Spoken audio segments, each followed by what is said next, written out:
After this, Jesus went around in Galilee. He did not want to go about in Judea because the Jewish leaders there were looking for a way to kill him. But when the Jewish festival of Tabernacles was near, Jesus' brothers said to him, "Leave Galilee and go to Judea, so that your disciples there may see the works you do. No one who wants to become a public figure acts in secret. Since you are doing these things, show yourself to the world." For even his own brothers did not believe in him. Therefore Jesus told them, "My time is not yet here. For you, any time will do. The world cannot hate you, but it hates me because I testify that its works are evil. You go to the festival. I am not going up to this festival because my time has not yet fully come." After he had said this, he stayed in Galilee. However, after his brothers had left for the festival, he went also, not publicly, but in secret.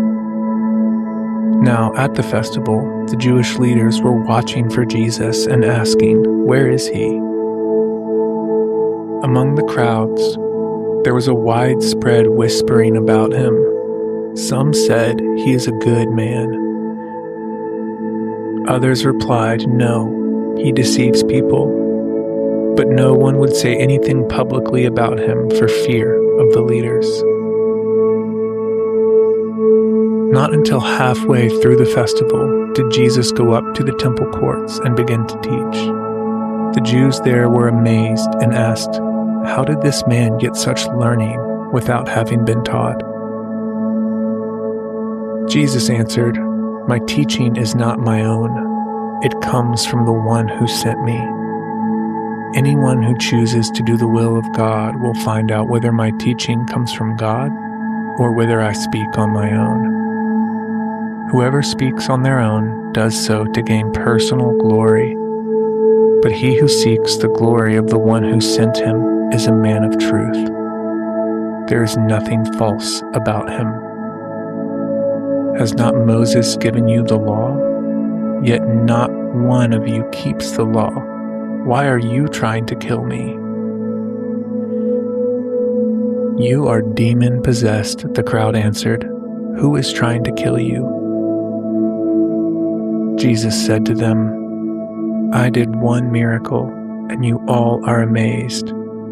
Yet, because Moses gave you circumcision, though actually it did not come from Moses, but from the patriarchs, you circumcise a boy on the Sabbath.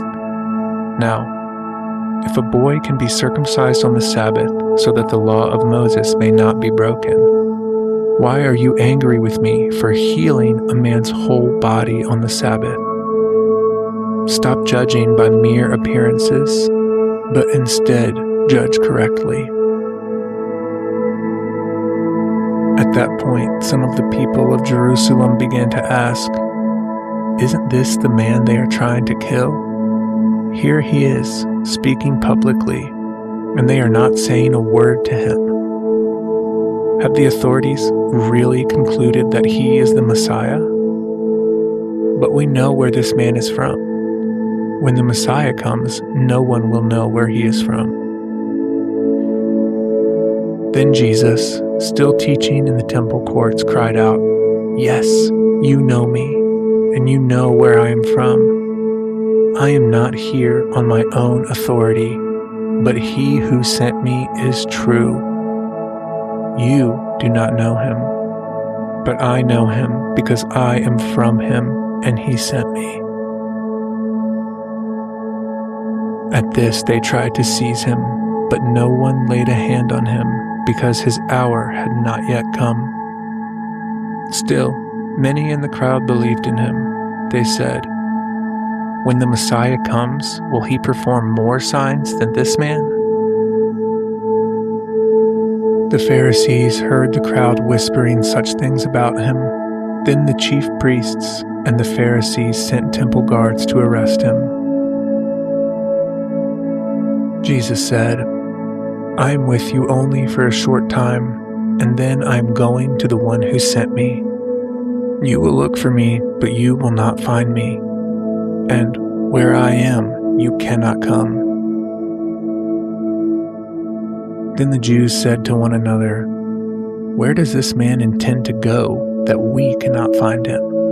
Will he go where our people live scattered among the Greeks and teach the Greeks? What did he mean when he said, 'You will look for me, but you will not find me,' and 'Where I am, you cannot come'?"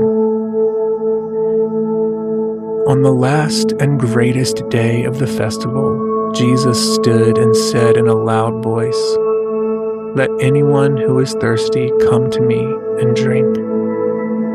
Whoever believes in me, as Scripture has said, rivers of living water will flow from within them." By this he meant the Spirit, whom those who believed in him were later to receive. Up to that time, the Spirit had not been given, since Jesus had not yet been glorified. On hearing his words, some of the people said, "Surely this man is a prophet." Others said, "He is the Messiah." Still others asked, "How can the Messiah come from Galilee? Does not Scripture say that the Messiah will come from David's descendants and from Bethlehem, the town where David lived?" Thus the people were divided because of Jesus. Some wanted to seize him, but no one laid a hand on him. Finally, the temple guards went back to the chief priests and the Pharisees, who asked them, "Why didn't you bring him in?"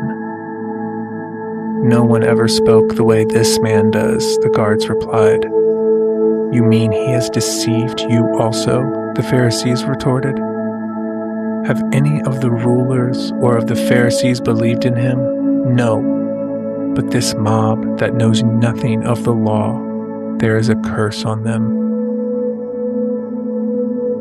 Nicodemus, who had gone to Jesus earlier and who was one of their own number, asked, "Does our law condemn a man without first hearing him to find out what he has been doing?" They replied, "Are you from Galilee too? Look into it, and you will find that a prophet does not come out of Galilee."